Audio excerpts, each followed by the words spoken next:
Welcome to Thursday's edition of Big Blue Kickoff Live here on Giants.com as well as the mobile app. He's Jonathan Casillas. I'm Lance Medow with you for the next 60 minutes in multiple ways. If you'd interact with us here on the program, you give us a ring, 201-939-4513. You can also hit us up on Twitter, #GiantsChat. And as a reminder, you can find the archive of this show and our entire podcast network on the Giants mobile app, podcast platforms everywhere, and at Giants.com/podcast. So we have a bit of news right off the top of the program, is a little bit of wheeling and dealing occurring. Remember, the NFL calls for 4 p.m. Eastern to be the deadline next Tuesday to cut down your roster to 53 players. And according to multiple reports, the Giants appear to be adding another weapon on the defensive side of the ball. Former first-round pick of the Arizona Cardinals, Isaiah Simmons, back in 2020, coming over to the Giants for a 2024 seventh-round pick. And when you listen to Wink Martindale, JC, talk about this Giants defense, he has used the term positionless, left and right. It's almost as if he gets paid every time he says that phrase. But in all seriousness, there's a lot of validity to that, right? Because they move so much personnel around. If there's probably one player in particular that comes to mind when you think about positionless, right? I mean, even going back to his college days at Clemson, he played 4 different positions. He played defensive end, he played linebacker, he played corner, he played safety. And the Cardinals have moved him around too. Now, you could argue it's been a feel-it-out process for him, but this is a low-risk, high-reward move. You're giving up a 7th-round pick to acquire a player that's in the final year of his contract who may be intriguing in terms of how Wink can utilize him, that I figure sometimes you get a player in a new system, a coach gets his hands on that player, he can maybe somewhat turn his career around. And that's what the Giants want. I mean, this guy was a number 7 or 8 overall pick, definitely top 10. 8th overall. Highly regarded, ran one of the fastest times we've seen at that linebacker position. I'm pretty sure he was a linebacker at the combine, right? Not defensive end, not safety. Oh, no, they had him pretty much as a linebacker. Yeah. And he ran like a 4.39 or something crazy like that. So the Giants are adding more speed and talent on defense. And like you said, not that much of a risk, giving up a 7th-round pick for a guy who was drafted just a couple years ago in the top 10, who has tremendous amounts of talent, who, like you said, Wink Martindale thinks he can get his hands on this guy and make him the player that he probably, was drafted. He was drafted high for a reason. He has a lot of potential, and let's see if Wink Martindale and Daboll can bring the best out of this guy. Because if they can, he'll be a tremendous addition to this defensive rotation. And Brian Daboll will be addressing the media shortly, and he should be making this transaction official. But right now, just important to note, it's all based on reports, nothing official, at least coming from the team perspective. And I want to piggyback, JC, off your last point, because I think in the NFL, and you've seen this up close and personal, there are players where often they go to teams, they're just not a great fit, right, for what the system calls for. Because there are some coordinators that say, I've got my scheme. The players have to fit into my scheme, right? Exactly. It's not I'm going to adjust my scheme for the player. Wink has his character traits, right, that he looks for, but he's also a guy that does adjust on the fly based on the moving parts. And I think, to your point, the Giants are saying to themselves, what's the harm in bringing in a player who's been moved around? And in fairness, the tackle numbers jump off the page. It's not as if he hasn't been productive in Arizona. He's had a few sacks sprinkled in here. But if you want to maybe really tap into his athleticism and his skill set, I think it's all about where you line him up on the field. And that's going to be, I think, the element to watch here with respect to Wink's defense. But this is what I'm thinking about for a guy like that that's coming in, right before the season starts. I mean, he has how many days until Dallas? It's got about a little over 2 weeks. A little over 2 weeks. That's not enough to learn the playbook. I know that for sure. That's a good point. So they're going to have to do a good job because he's a guy that, because they traded him at this point, right before, rosters are set in a little less than 6 days now? Yeah, less than that. Next Tuesday. 5 days. Yeah. And he's gonna make the roster. That's the reason why they brought him in, to make the roster and play against Dallas. So my thing is, don't make it too hard for him. Don't have him thinking. I think some guys that get drafted so early like this and play, like you said, almost like a positionless position on defense, where he's so talented, he's such an athlete, they don't really know where to play him at.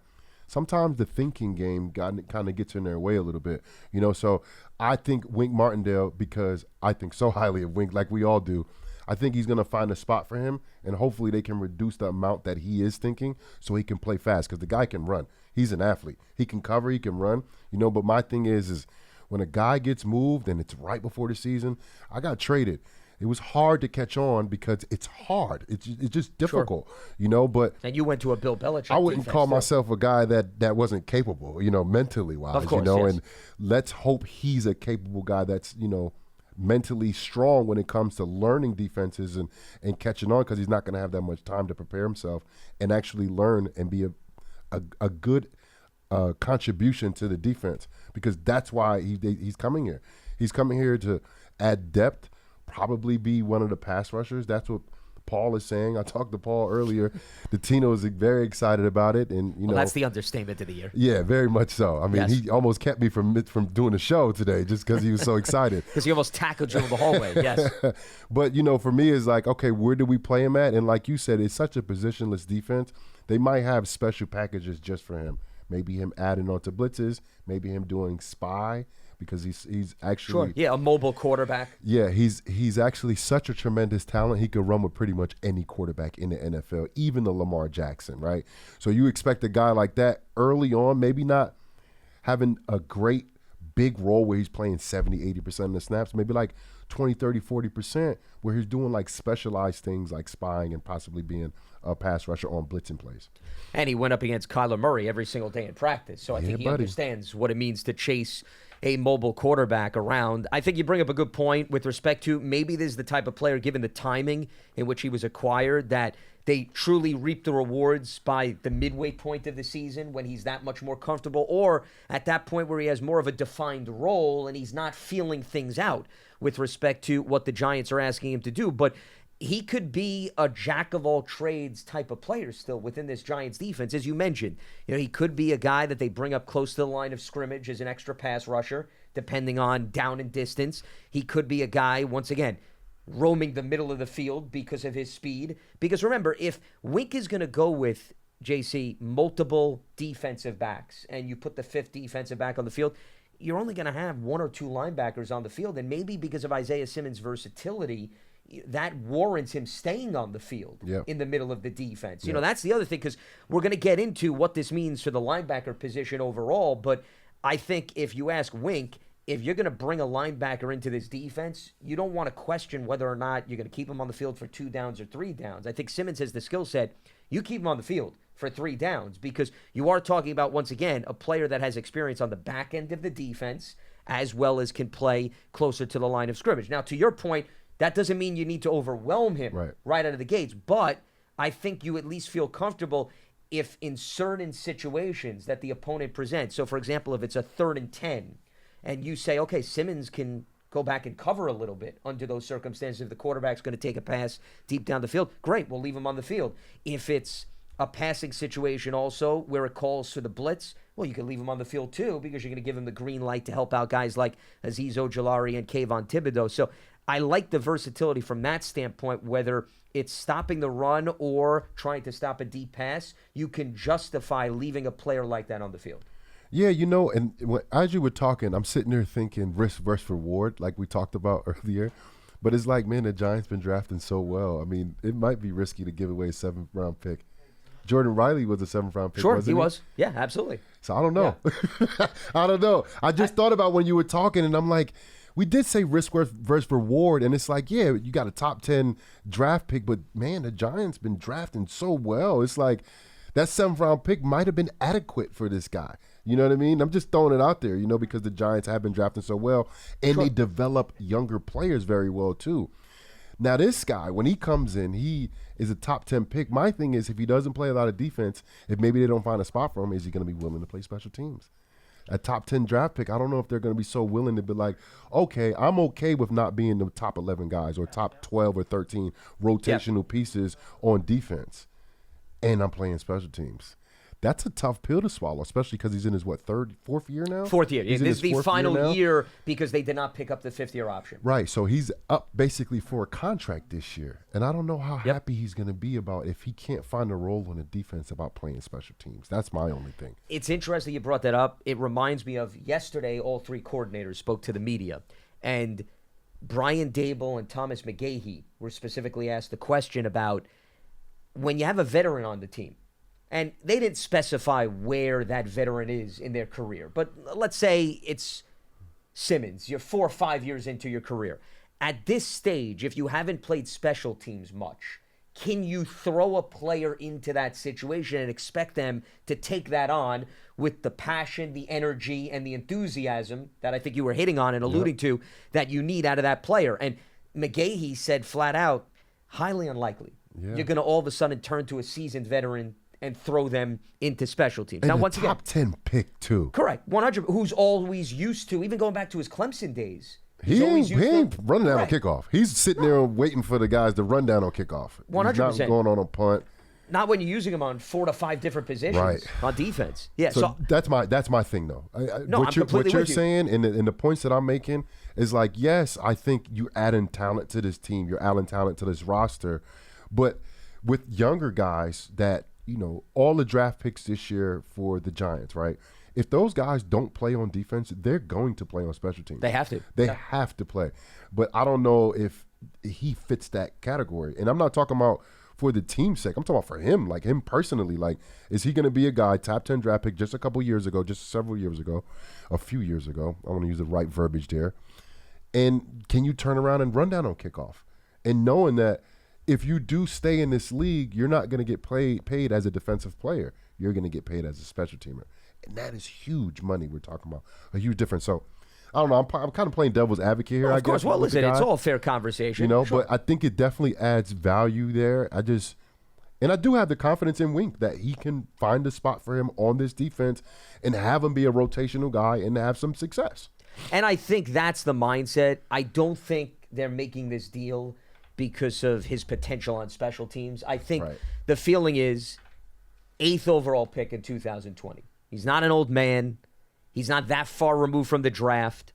Let's bring him in. We expect him to play defense. Let's evaluate him. And then you can make a decision after this season whether it justifies bringing him back because, once again, it's an expiring contract. So that's why when I say low risk, high reward, worst case scenario, it doesn't pan out. You're not on the books with Simmons beyond 2023. You both could go your separate ways if he's not a good fit. If it works out and he thrives, okay, now you got something to think about whether or not you want to bring him back. But I do think, to go back to your area of focus, I think the primary ignition behind this trade was we're bringing him in to play defense. We're not bringing him in to be a potential weapon on special teams because I think they like his skill set and they like what he can do within Wink Martindale's scheme. And there could be scenarios, and this goes back to what you were hitting on. Maybe in week 1 or week 2, they ask him to play close to the line of scrimmage, hypothetically speaking. He gets more and more comfortable with the defense. They have opponents later on in the schedule, and they say to themselves, Isaiah, we just had an injury at safety. We're a little bit banged up at linebacker. We want to now move you to another spot. And by that time, he has a better grasp, of the overall concept, and maybe they move him around. I don't think they're bringing him in and saying he's got to be this or he's got to be that. I could see him evolving within his role over the course of the season based on team needs. You know what? And I hear you. For some reason, I'm just not, like, they're giving him up for a 7th round pick for a reason. Like, he's so young and he's in his prime or going into his prime. And it's like, what is the reason why they're giving this guy up for a 7th round draft pick? And I just hope that doesn't show up here for the Giants in a primetime game. Like, I hope that, that's the reason why, because he can't do X, Y, and Z. You know what I mean? And look, I'm all for it. I'm not as happy as Paul Dottino, that's for sure. Well, I don't think anybody is in that area. As that. And I'm working on the opposite end of the spectrum for comparison. And I'm working on my 53-man roster to just threw it for a whole loop now. Oh, so that's why you're irritated. I can tell. You had everything mapped out, and they're like, oh, great, now I got to make a change. All you got to do is substitute one guy for the other. That's all. It ain't that simple. No, all right. It ain't that simple. But I'm happy that they're adding talent, and I thought they would possibly do something like this with a possible pass rusher, and I know the name Julian Okwara was thrown out there, Romeo's little brother, who was my former teammate, and he had a great game against the Giants and baptized some of the younger tackles in the second and third quarters of the game, and bringing in Simmons, hopefully he can have some type of impact like an Okwara because the Giants need as much depth as possible. We've always been talking about this since last year. What do the Giants need? We need to sign Daniel Jones, get Saquon back in here, get more talent at wide receiver. They checked all those boxes. Now they're adding even more depth defensively. And I don't expect this to be their last move. They might make some other moves. They might bring in somebody else, defensively or possibly on the O-line. Though I think, based on what you were saying, I thought where you were going to go is maybe if the Giants were to make a trade, it would be to give away a player to free up a roster spot as opposed to acquiring somebody, right? Because we're talking about depth. Well, what happens when you have depth? You say to yourself, you can't keep everybody. So maybe get a draft pick. Yep. As opposed to the opposite, where this is sacrificing a draft pick to bring in a player. As far as the why, I mean, first of all, listen, that's a conversation that Isaiah Simmons has to have with himself and say to himself, okay, why didn't it work out in Arizona? Yeah. And if anything, maybe that's additional motivation, right, to make the best of a new environment, to justify your value, maybe not necessarily with the Giants, but elsewhere in 2024. I think, though, and this is why I wouldn't read so much into Arizona's thought process. They got a new coach. Dumpster fire over there? That's what you're saying? I wouldn't go that strong. You want to use that phrase, that's fine. We'll go with that. I thought that's what you was leading towards. Well, what I was going to say is there is a new coach and a new GM, and you know this. Listen, I don't need to explain this to you. You come into where there's a complete new front office. They are not locked in to any of the players that were brought in previously. And then also, too, because I knew that he wanted to play safety. Isaiah Simmons wanted to play safety. So when the guy says, I want to do this, instead of the coaches saying, you need to be doing this, that causes a rift, too. Without a doubt, sure. That could be one of the reasons. Well, and then again, not the reason.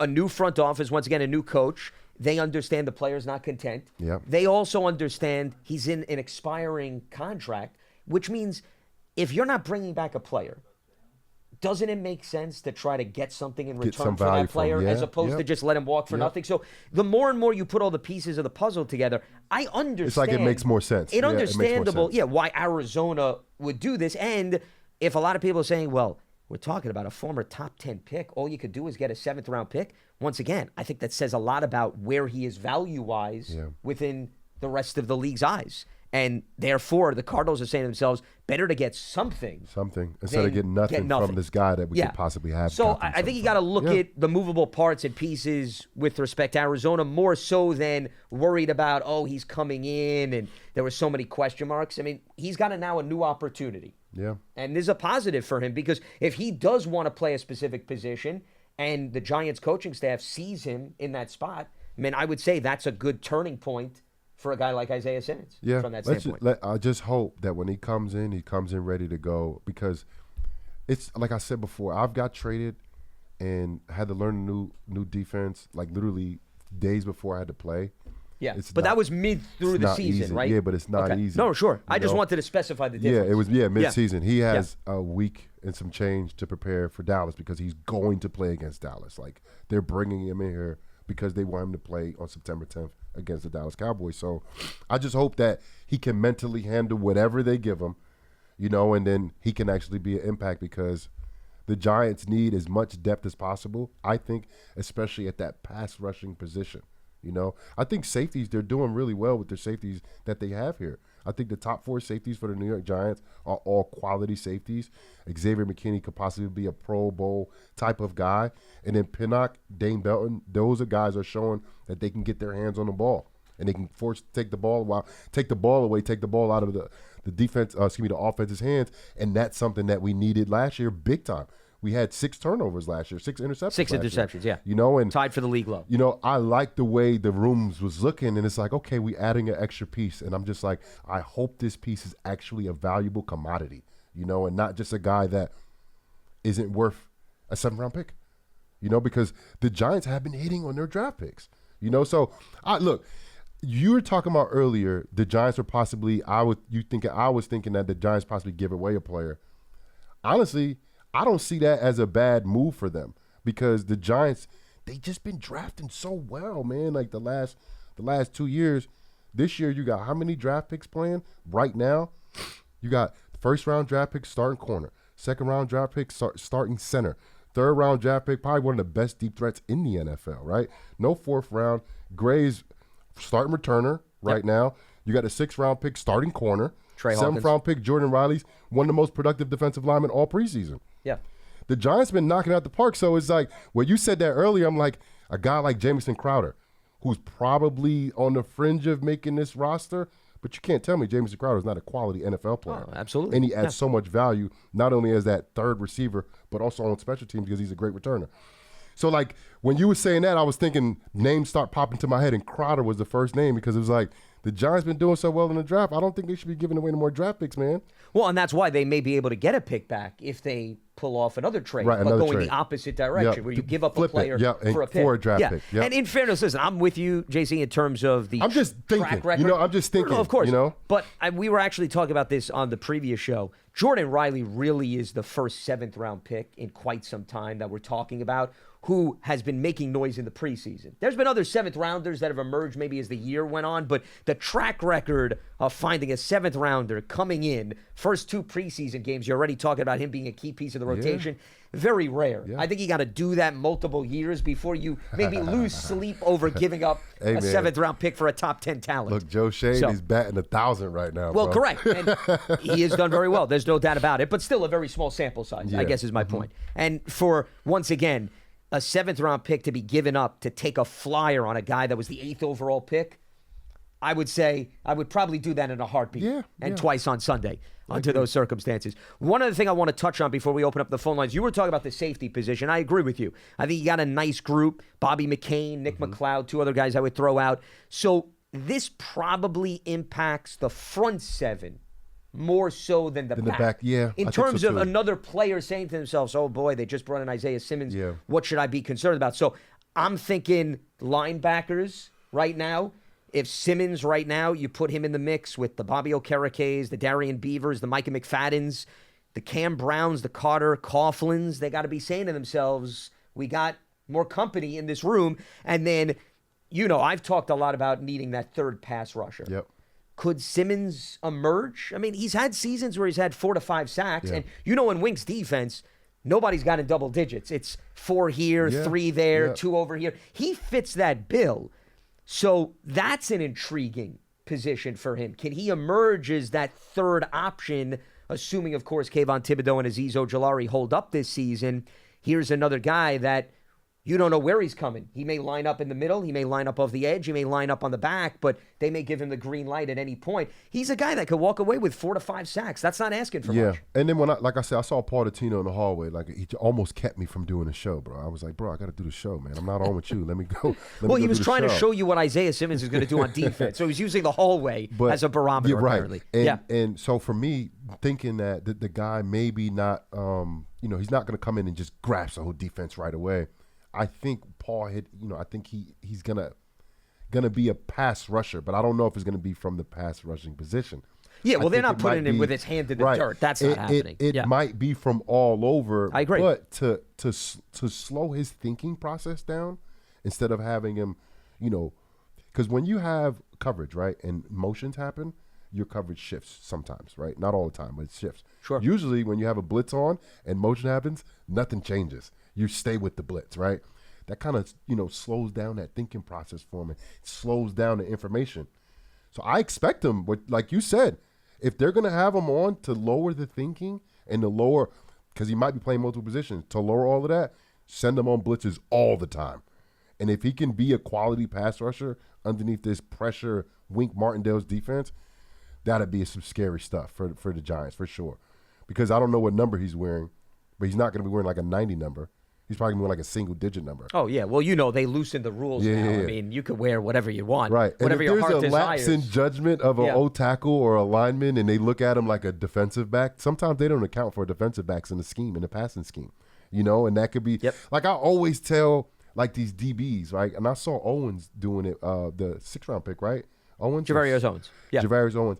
I saw him like in practice one time, and I saw he was a 7th-round pick. About to blitz. But I knew that he wasn't going to blitz. And then I told him straight up, I was like, bro, when you line up to blitz, whether you're fake blitzing or you're actually blitzing, you need to have it looking exactly the same. Because quarterbacks, they're going to know. The subtleties. The good quarterbacks, they're going to look right at you and be like, you're not coming. They're going to look you're right a at you. tease. And then that tells them where to go with the football. It makes their decisions a lot easier. But if you look like you're blitzing on non-blitzing plays, like that'll sell you. But also, they don't account for you sometimes. Like, they're to leave you free. So what you got to do is not only make it look like a blitz when you're not blitzing, but when you are blitzing, no wasted steps. No wasted steps. So Simmons can add a lot of value to this team. And I'm throwing in, like, I'm thinking of different ways that he could be used. And, like, if he has, like, a single-digit number, like number 3 or something, not number 3, but, a single-digit number where he could be accounted as a safety and he could be getting free runs to the quarterback, bro, I'm all for it. To create some confusion. I'm all for it. I'm all for it. Well, and that's why he's an intriguing player from all of the factors that we've been throwing out here. All right, a few reminders before we open up the phone lines. Giants Huddle Podcast, you can check that out on your favorite podcast platform, or you go to giants.com/podcasts. Run or Walk with Giants Legends. The Giants Foundation will host a 5K race and kids run presented by Quest on Sunday, October 8th at 9 a.m., MetLife Stadium. Net proceeds will benefit the Giants Foundation. All participants will receive a commemorative T-shirt. After the race, you can stay for the post-race festival with appearances by Giants legends and a live DJ. Register now at giants.com/5K. And Giants fans, you can take your fandom to the next level with a season ticket membership. Stay connected to the club all year round, not just on game days. Memberships are now available for the 2023 season. To learn more about all the exclusive member benefits, visit giants.com/tickets. Limited inventory is available. And the NFL schedule is officially out, so you also have the option for single game tickets. They're on sale now. Don't miss the Giants at MetLife Stadium this season. You can visit giants.com/tickets to secure your seat. And last but not least, the Giants official connected TV streaming app. It's Giants TV. It brings you original video content, game highlights on demand and direct to Big Blue fans. Giants TV, it's free. It's on Apple TV, Roku, Amazon Fire TV, as well as the Giants mobile app. All right, let's open up the lines, 201-939-4513. We check in with Pascal in Jersey City here on BBKL. What's happening, Pascal? What do you got? Hey, good morning, guys. How's everything? Good? Yeah, doing all right. What's on your mind? Well, Jersey City, Yes, stand sir. up. Yes, sir. I'm very optimistic about the Simmons signing. I've watched him play at Clemson and at Arizona. I think he's dynamic, and I think whether it's up by the line or whether it's in the secondary, he's going to make some plays and he's going to make things happen. So I'm more optimistic than most people. Do you think he'll play in the preseason game on Saturday, and do you think he'll keep number 9? Well, we appreciate the phone call on that note. I would say probably highly unlikely he's going to play in the preseason game. I mean, the preseason game is 2 days away. Yeah. I find it very hard to believe that he's going to come in and then all of a sudden they're going to throw him right into the mix. So I would say that's highly unlikely. As far as when he'll get here tomorrow, probably he may get here late today, depending but he's on not practicing today. Yeah, exactly. Probably. So, Dable said he's going to be here tomorrow. So I mean, that's more of a reason why I find it hard to believe that he'd be in the preseason game. Or would he? Yeah. No.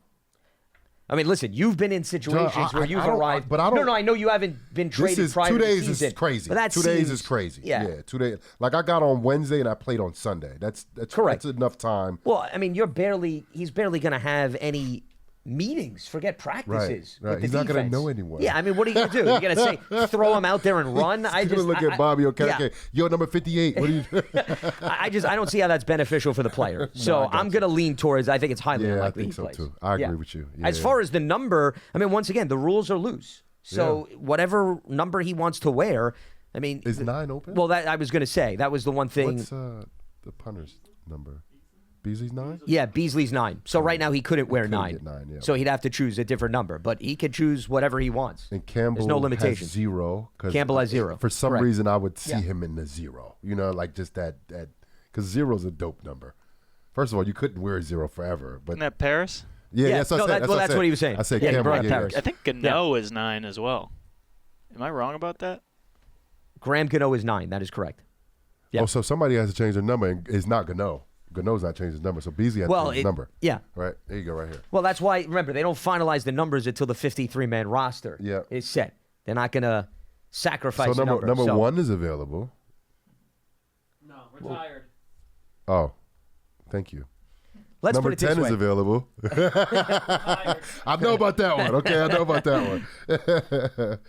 I would not. Well, I don't know. I'm not going to be reading the numbers. Well, that's what I'm saying. I would not lose sleep over what number Isaiah Simmons. You're not going to do that. I think we could cut the experimentation short. Right, we don't need to sit here and go through. It'd be a fun surprise. I have confidence that you can count from 1 to 100. I'm going to go on a limb. I think you can get. Well, I mean, I didn't know who number 9 was. I don't think neither one of us did.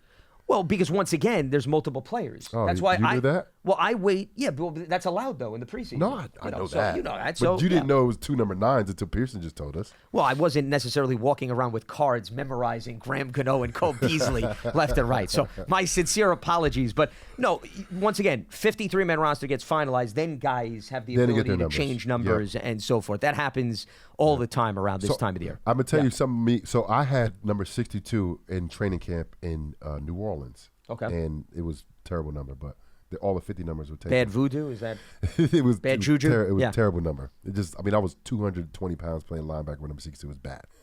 But then, so maybe you had the bad impact on the number. Did you ever think about that? Let me finish, okay? I'm just saying. Let me finish. I think it's important to clarify. Okay, yes, go ahead. Before the season started, when I made the roster or whatever, there was number 57 available, and they gave it to me for one day. But I didn't want 57. I wanted 52. But our long snapper, Jason Kyle, was wearing number 52. And I went to him, kind of begged him a little bit. And I was like, I ain't got no money. I said, but I'll do anything you want. I'll wash your car. I'll do your laundry, whatever you need, bro. But I need that number, bro.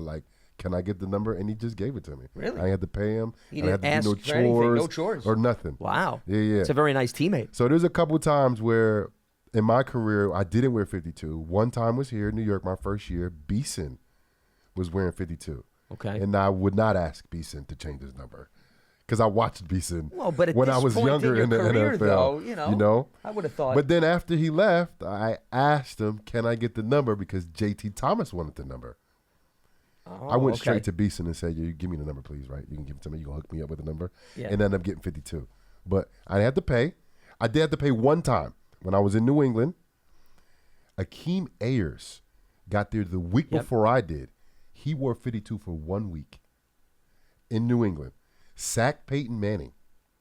Was it Peyton Manning he sacked? No, I don't think it was Peyton Manning. He had a big sack, though. And he wore it.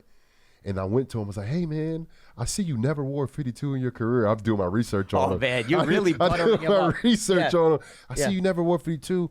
And I know 55 is available. And I already knew. You're selling him on another number. I knew 55 is available. I was like, "Bro, what, can I get 52 from you?" He was like, "Man, I done bought my family jerseys." I was like, "I'll pay for all your family jerseys. What do you need?" So I ended up paying him for the jersey. But it wasn't crazy. It was like $5,000, which for me to offset the jerseys. Yeah, because he paid for what you're saying. jerseys for his family. So you basically you bought a whole wardrobe for the family. Yeah, of course, man. Okay. But I appreciated Keem because I needed 52, bro. That was just my number, man. It was just my number. But yeah, did he wear 55? Am I right? Well, I'm bringing up his Patriot season because he split. He was with Tennessee and New England, which would make sense why he didn't wear that jersey for the whole entire season. 56, and then he went to 52. And I was looking at it, I was like, "Bro, I look way better than 52 than you do." That's well, he's listed as 55 on the Patriots roster that season. Now, he had 4 sacks with New England. So the big mystery is who he had that sack against, because I don't think we're going to be able to get through the remainder of the show. Yeah, right. If I don't get closure on this subject. We was talking about numbers, that's all. Just doing a little bit about numbers. Well, no, it's interesting to hear the backstory. Of course. Yeah. So we wanted everybody to be mentally prepared what Isaiah Simmons will perhaps have to go through. If he wants somebody's number. Yes. Right. And I think we could safely say number 9 will be worn by Graham Gano. Okay, I don't know what's going to happen with Cole Beasley. Unless Isaiah Simmons say, "Y'all buy you a car." I'm just saying. He's a top 10 pick. He got money. The wheeling and dealing that goes on. Right. See, it's not just about the trades that occurs, by the way. You never know man. With respect to that. So that's interesting from that standpoint. So Akeem Ayers had a sack against the Bears and the Broncos, as well as the Lions. He had 3 sacks in the span of 4 games. So I'm assuming it's got to be right around this area because that was weeks 8 through weeks 11. Yeah, it had to be the Bears then, right? You think the sack came against the Bears or the sack that you Because I thought played stood in the out? Denver game. So it was Chicago. He was there the week before me. Okay. I played in Denver game. So that means that the Bears at that point was with Jay Cutler. Jay Cutler. That's correct. Okay. So he did sack Peyton Manning, but I was in the game. You were in the game. The You were before thinking he about sacked Jay what happened. Cutler. So there we go. It's the Right. Jay Cutler game. Yeah. So Akeem Ayers making his presence felt at the expense of Jay Cutler, which ultimately opened the door for Jonathan Casillas to get number 55. Yes, sir. You never know what you can learn on this program here on Big Blue Kickoff Live. Let's move along here. Alex is in Philadelphia joining us on BBKL. What's happening, Alex? What do you got for us? Hey, what's going on? This is my first time calling on here. Well, welcome aboard. Huge fan of you guys. Welcome, Alex. Appreciate you tuning in. Yeah, no, man. I just wanted to give a little praise to Joe Shane, man. Like I said, I know a lot of people aren't like super hype about it, Isaiah Simmons, but I remember one in 2020 when he was coming in the draft. I wanted him on the Giants. He's a little bit bigger than a safety, and I just see him fitting really well with this wing defense. I really just trust the coaches, honestly. Just listening to Brandon Brown's interview about traits and stuff like that, and man, he checks all those boxes as far as traits. 6'4", 238, like he's a big safety. You know what I mean? He can run too. Yeah, and he does have some type of pass rush too. I just can't wait to see him flying around. And just to answer that number, I think he should be number 7.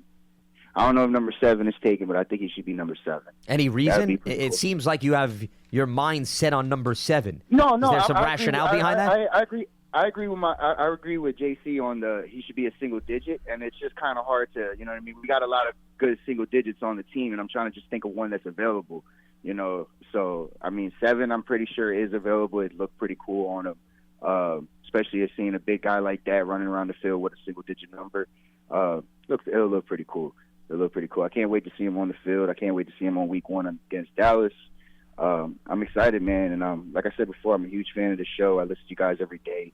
You guys have great insight. It's just awesome. All right, show, Alex. Man. Well, appreciate the phone call. Thanks you, for Alex. giving us a ring. Don't be a stranger moving forward. And remember, it remains to be seen how much of a role he'll even have in that Dallas game, too. I mean, we were being asked about, is he going to play Saturday in the preseason, which to me is a huge stretch. By the time he gets to the Cowboys game, we were talking a little bit about this earlier. Okay, so you're going to talk about 2 weeks, which is a nice period of time. But, I mean, you could give an assessment to that. 2 weeks in the blink of an eye could go by very quickly. That doesn't mean he's going to have a full grasp of the entire scheme by then. It can't. Like, I don't think there's a person that's alive that can get a whole entire defense in the span of a little more than a week. I don't think that's even possible, especially with Wink Martindale's positionless defense. Sure. He's going to have to know multiple positions. That's why it's going to be more of a defined role. Yeah, for sure. And like I said, I think two. See him as a guy that's going to be a consistent blitzer, especially early on, that limits his thinking and utilizes his tools, his size, his strength, his length, and his speed.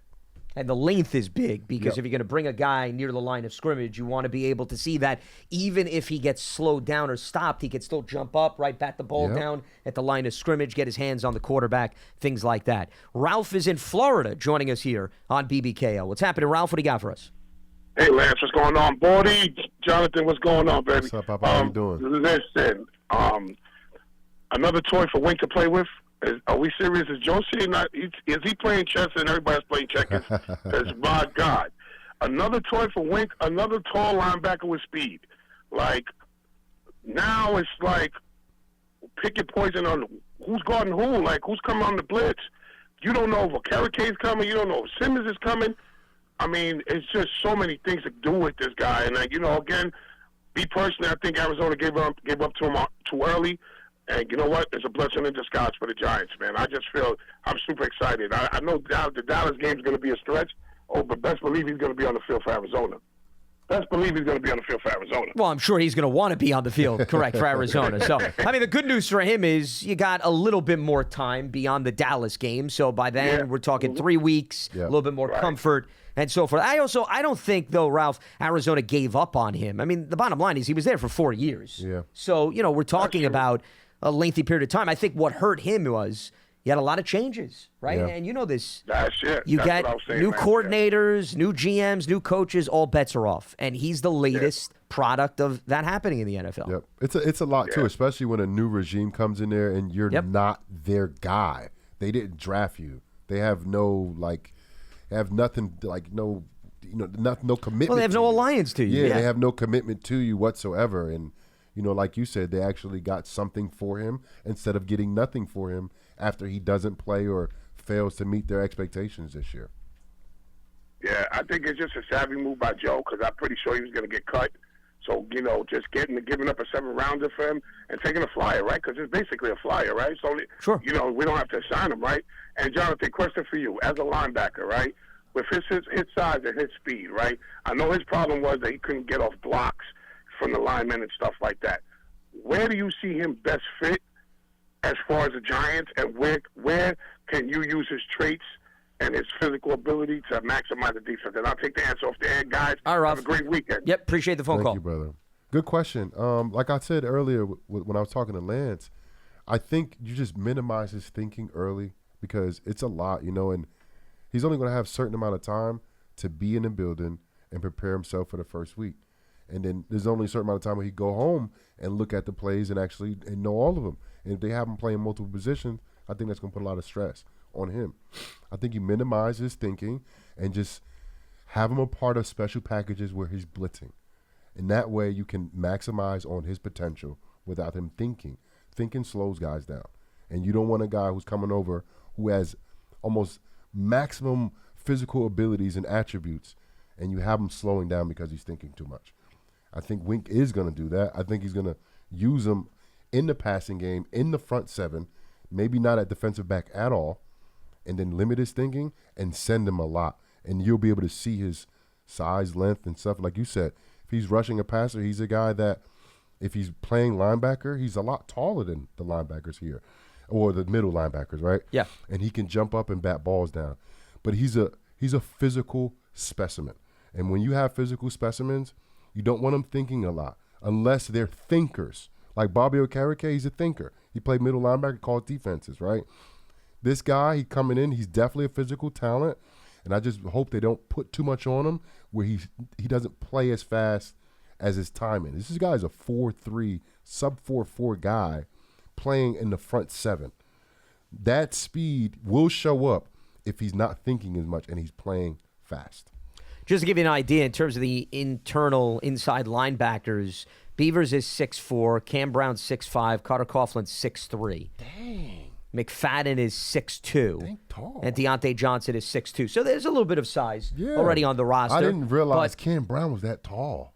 yeah, well, he's another lengthy guy. Remember, Yeah. you're also talking about a player that was moved around at Penn State. Yeah, but And that's damn, what I didn't happens know he was with that these tall, guys. though. Yeah. Damn, am I short? No, you're short, Lance. Well, that's well documented. You're not harming me with that. Thank you, Captain Obvious, for making that clear. The jury was still out. We weren't sure. I woke up today. I looked in the mirror. I said, you know what? I don't know. I'm having my doubts. But thank you. I'm glad you gave me clarification on that front. You jumped off Yes. your bed this morning? Oh, 100%. Yeah. So, reinforcements. That's what I always get here on Big Blue Kickoff Live. But in all seriousness, I think in Clemson's situation, they felt comfortable throwing him around. And at that stage in his career, based on what the defense was calling for, it was a different environment and scenario than when you get to the NFL, right? Defense is a little bit more complicated, convoluted, and then you say, I don't know if I want to play four spots But you know anymore. what it is? It's not just the defenses, it's the offenses. The offenses are difficult, and they scheme you up, and they make you confused. Like, Sure. Like, the Saints, they used to do the craziest stuff. Like, they'll come out in a 2x2 set, they'll shift to like a bunch set, and then they'll motion back to like the exact same formation they started you're like, in. what just It's went on? like, Yeah. What just happened? What they did was they flipped your coverage. They identified what coverage you were in, and they flipped it. So if somebody doesn't do it the right way, it's a wide person running wide open down the field. That's the level of offenses that's different from college. Yeah. These offenses, they understand who's playing, and they're like, oh, if we send this guy on motion, he struggles with motion. So all of a sudden, you see a whole bunch of motions, and they don't normally do motions. But that it's not just the defenses and the schemes. It's the offenses that scheme against the defenses.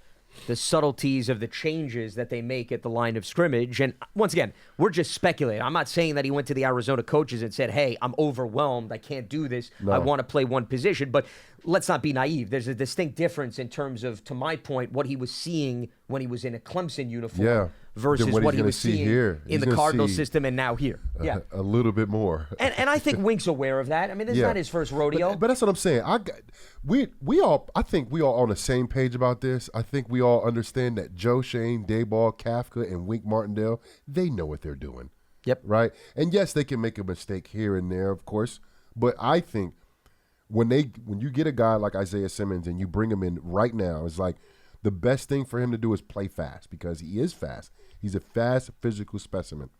What do you do to make a guy play fast? Limit his responsibilities. And if you have him pass rushing all the time or adding on blitzes, that's going to limit him, and it's going to take advantage of all of his physical attributes. Here's the encouraging aspect. You look at how many players were brought in late throughout the course of the regular season last year, and you'd be hard-pressed to find a player and say, wow, I mean, this experiment just went off the cliff. They were able to get production out of just about everybody that they brought in, right? Yeah. So I think that's extremely encouraging. Now, Isaiah Simmons, unlike some of the other players, I would say, he does not have history with Mike Kafka or Wink Martindale, Right, whereas yep. a number of the guys they did bring in had some type of a carryover, some type of connection. But still, overall, product-wise, they were able to get these guys to come in, adapt, and feel comfortable. And I don't see why that wouldn't happen with Isaiah Simmons. Is it going to happen immediately in week one? Let's hope so. hit the brakes. But, you could so. hope. Be But I hopeful. think you got to be at least a little realistic that it may take him some time because he is coming in very close to the regular season. But it gives Wink Martindale yet more versatility on that side of the ball and some additional ideas and maybe get into things and alignments that the current roster didn't allow him to do. Yeah. Because here's the other thing. We've heard from Brandon Brown. We've heard from Joe Shane. We've heard from the coaches over the last few weeks during training camp. The one common thing that they always throw out is the process in them pinpointing talent, whether it be through the draft or free agency. And you hear this left and right. It's not one individual making the decision. It's Joe Shane and Brian Dable going to Wink Martindale and saying, Wink, Isaiah Simmons may be available. If we were to bring him in, what do you think? Where would you utilize him? Those conversations happened before this trade. I mean, it may have been attractive to Joe Shane where he said, wait, all I got to give up is a 7th-round pick for a former top 10 talent? Yeah, but let me run it by Wink to make sure that he's on board as opposed to us just bringing in a player with intrigue for the sake of bringing in a player. But I think that's why the Giants do draft so well, and that's why the Giants are bringing quality players, not only on the field but off the field as well. Like all of these guys that they're bringing in, and we'll start with Darren Waller. Darren Waller is such a great story from his, like, the trauma that he's had in the past to what he's come now, the stuff he's overcame off the field, on the field, and off the field, to the person he is now. Like, I hear Waller talk now, and every time I hear him, I'm just like, I'm inspired, because I know his story. And I know how hard it is to not only bounce back from injuries and stuff like that on the field, but having, like, your life. He was struggling for a while, depending on certain substances, and he overcame all of that. You talking about a tremendous character guy? The Giants are doing nothing but that. They're bringing in top, high-quality, not only players, but guys as well. And it's not just Shane. It's Dayball involved. It's Wink Martindale. I'm sure it's the position coaches involved in all of this stuff. So I think they're doing the right thing, and they're doing it the right way. So even if he doesn't pan out, they're doing it the right way, right? They're doing it the right way. And like you said, risk versus reward. The reward for this guy is so high, the possibilities, and then the risk that we gave up a 7th-round draft pick for him, a top 10 pick just a couple years ago. I'll take that every day of the week. And once again, I can't emphasize enough the fact that while you would argue there's more value to acquiring a player that has a few years left on his contract, right? So that if the player turns out to be a good fit, you don't have to worry about negotiating all over again. Yep. But given the fact that there are question marks looming over a player like Isaiah Simmons because of his fit and how he was utilized in Arizona, it's even a lower risk, the fact that he's not on the books beyond this season. Yeah. Because as I mentioned, if he gives you a reason to warrant another contract, fantastic. You desire that for all players. But if it doesn't work out, then it's not the end of the world. Yeah. You gave up a 7th-round pick, You're not and once tied again, into him. correct. I think he can also acquire another 7th-round pick if they had to make a move where they have too much depth at one position, and another team comes knocking on the door and says, "Hey, you know what? We need another wide receiver. Who can you spare? Okay, give us a 7th-round pick, and that makes up for what you already sacrificed for Isaiah Simmons." Yeah. Do you see the Giants actually doing that as well? I can too? absolutely see that. Oh, absolutely. And we've seen it in years past. I know Joe Shane wasn't the GM at the time, but you have an excess at one player, one position, and you pick up the phone, and you don't want to lose him for nothing, and you can make a deal get done. Jamison Crowder could be a guy because, look, I played against the guy. I think he's a tremendous talent, and I think he just maybe not fit into the depth that's here at that specific position. He's playing slot, and the Giants brought in a lot of slot guys on top of having slot guys already in Sterling Shepard and Wan'Dale Robinson, who's definitely going to play whenever he becomes healthy. And it's like, Crowder you can definitely get something for him, and what did you get to bring him here? You know what I mean? Like, so for me, it's like, for some reason, that name, because I just think like he's a good player, and it's like, do you just cut him and just let him go, or do you say, hey guys, we got Jamison Crowder here. Anybody want him? You know, we can get something for him, a 7th round, 6th round draft pick, whatever the case is. I don't know. Well, one guy that comes to mind, this was a few years back, Brett Jones was on the Giants roster. Yeah. He was an interior offensive lineman, a lineman, center. yeah, they wound center. up trading him to the Minnesota Vikings as teams were finalizing the Hold on, was 53-man he here roster. when I was here? I was going to Yeah, say, he was he here may when have I was crossed here. paths with you, yeah. Yeah, I remember Brett Jones. Do I need to now remind you of your former teammates? Yeah, He was that sometime- hey, memorable? sometimes. He was that memorable. Is that what you're arguing? So Sometimes. Yeah. No, but that's an example that just popped into my head Yeah. of scenarios that play Yeah, out. yeah. So Yeah, he was Brett there, Jones was here yeah. from 2015 to 2017. Yeah, the So, years I was here. you know, we All can maybe 3. call him up and get him on too. Why not? Tell him to call in. Yo, Brett Jones, holla at me, bro. So he was last with the Denver Broncos, by the way, in 2021, for those of you keeping tally at home. Let's head back to the phone lines. Randy is in California joining us here on BBKL. What's happening, Randy? What do you got for us? Hey, good morning, guys. I appreciate you hard work you guys are doing for us. Well, thanks for tuning in. Yeah, hey, I've been listening for a couple of years. Last year we were talking about not one player away. I still think we're one draft away. What do you guys think? You're talking about the overall team? Is that what the question is about? Yeah, remember last year they were talking about not getting a receiver because they didn't believe we were one player away from turning it around and making a run at it. Do you guys still think we're one player away? Or do you think we got a loaded enough roster to try to make a run this year? No, I think, look, the Giants definitely upgraded their roster, you know, and when we look at the NFC, I think when you look at who's the talent, who has the most guys, who is the team that you need to worry about is the Philadelphia Eagles. And I think the Giants have closed the gap, but I don't think they're quite there quite yet. And, of course, this is preseason. Every season takes on a different monster, right? Every season's different. So we'll see at the end of this year where the Giants are at. But I heard Schmelke and Paul talking about it yesterday. It's a story of attrition, right? That's who can survive the longest and keep the most guys healthy throughout the season, you know? And the Giants happen to play the Eagles 2 out of the last 3 weeks of the season, you know? And I never like that, you know, because it's so hard. And they were talking about playing Dallas so early.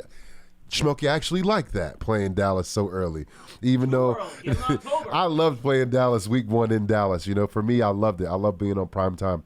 But I get your point because rosters, they're just trying to figure stuff out, who's fitting where, what works, what doesn't work. And then by season's end, when attrition hits, injuries happen, people start, you know, playing up, playing down, you start figuring out who you are. You'll have your full identity by December, you know, but attrition can be a factor. And I think if the Giants can survive this year and not get too many guys on the injured reserve list or be beat up or banged up, I think they're going to do very well in this division and then make a run. And I say make a run, you still got to worry about the Eagles. You still got to worry about the 49ers. I think Seattle Seahawks are going to be talented this year. The Cowboys as well. The Cowboys as well in the division. Got to play them twice. You know, so I hear your point in saying the Giants are one draft away, but the Giants are also a couple plays away from beating a good team like the Dallas Cowboys and the Philadelphia Eagles. Well, there's that fine line. I think, Randy, going back to your question, I've said this multiple times. If this team's going to make a jump or close the gap, if you want to refer to it that way, Jonathan, then the previous draft classes need to really take huge steps moving forward. You know, especially this year's group. I mean, Deonte Banks and Trey Hawkins could be playing a lot of snaps at cornerback. That means you're relying on 2 players that have not played 1 regular season NFL snap. Those guys, you know, you can't have much of a learning curve if you want to close the gap, okay? Then Evan Neal has to stay healthy, okay, on the right side. Kayvon Thibodeau, Azeez Ojulari need to stay on the field and provide a 1-2 punch. I mean, I'm naming now multiple facets of the team with multiple young guys that you're turning to. The other teams like the Eagles and the Cowboys, you're not saying to yourself, man, I hope this draft pick pans out, or I hope year 2 this kid blossoms. You know, that's the difference. You got proven veterans on one roster versus you have intrigue, potential, more so with the Giants. So, I mean, I wouldn't even say they're one draft away. They're multiple previous drafts away from bringing everything together. That's how best I would answer that.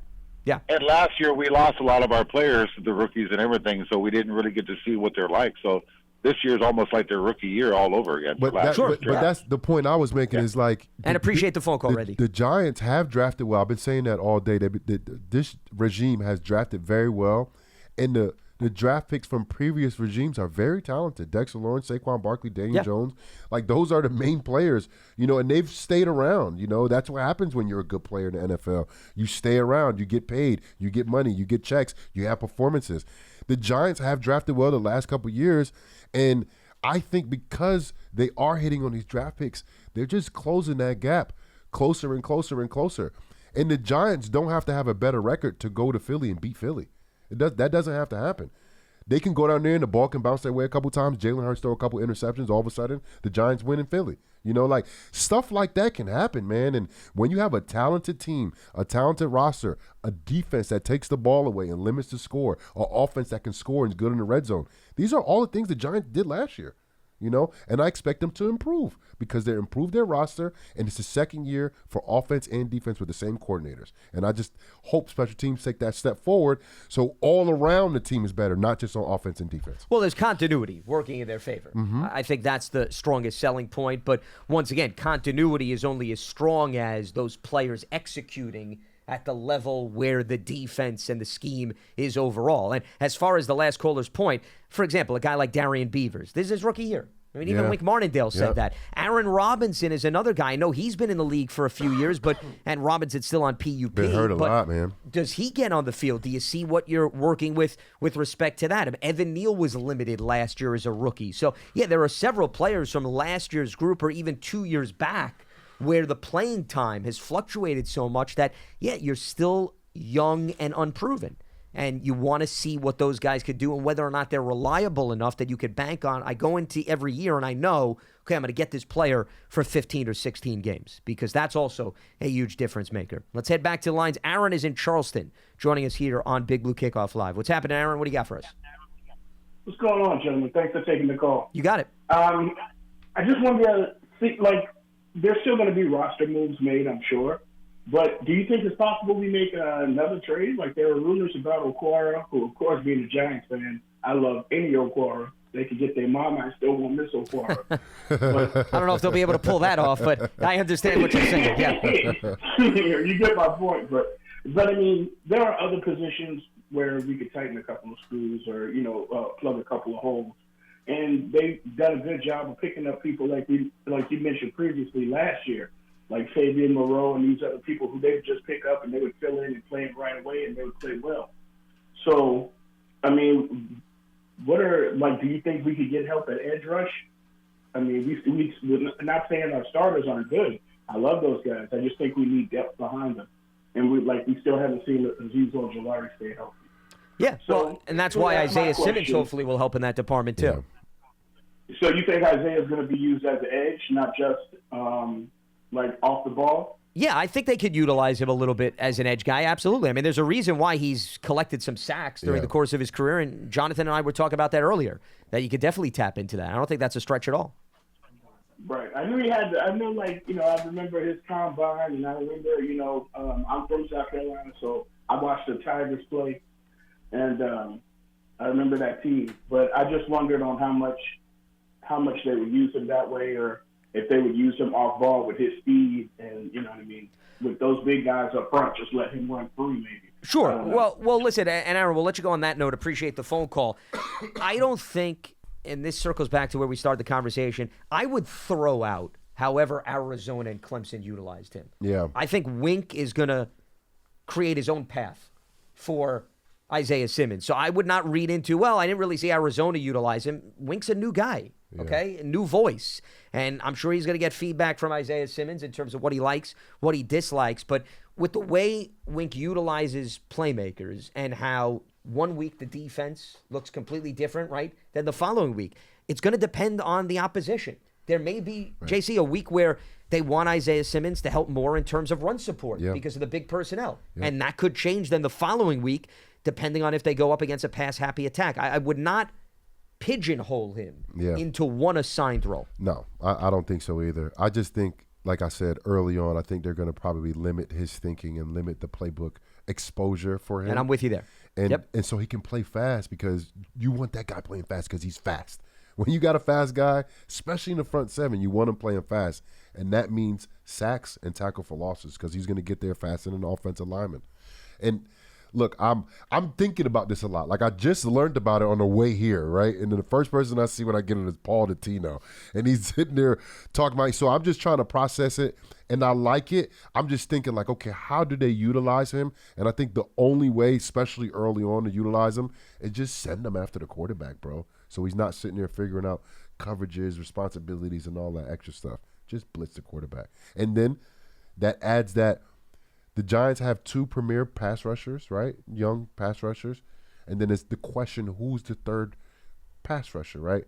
He can be that guy possibly, right? You know, and especially in Wink Martindale's defense where he might be playing middle linebacker and he's coming on blitzes. I'm interested to see how he uses him, and I'm interested to see how this defense goes out there and plays against Dallas in week 1. You know, I haven't been this excited for the Giants probably since I played, to be honest with you. You know, the roster is talented. Second year under, I feel like, very capable offensive and defensive coordinators. I think the culture here has been established, and there hasn't been culture here, a real culture here, since Tom Coughlin in 2015. That's a long time. Now they have all that established, and I'm watching videos from them last year dancing in the locker room.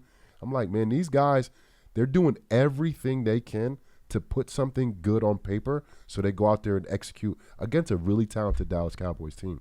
Oh, it'll be a big test right out of the gates. There's no doubt about that, especially when you're talking about in the division. Just circling back earlier, I am a big proponent of week 5 should be the earliest for division games. I think you should get the first quarter of the season out of the way. Kind of get the rust out, and figure out what's going on. Get and everybody then playing. You're never going to avoid twice in 3 weeks or twice in 4 weeks because, remember, they want a lot of divisional games late in the season because they're worried that if you don't play somebody within the division, it's going to be a meaningless game for both teams, and they don't want you benching all of those players. For example, I mean, there was a rare occurrence last year where the Eagles had nothing. Well, they had to wrap up the division. The Giants had nothing to gain. Yeah. Ideally, the NFL, if you would have asked them, they wanted both teams to have something to play for so that you're showcasing a pair of divisional foes. That's more of a reason why you're always going to have those games late. Yeah. They're not going to get around that. For this specific team, not like my seasons that I played or anything.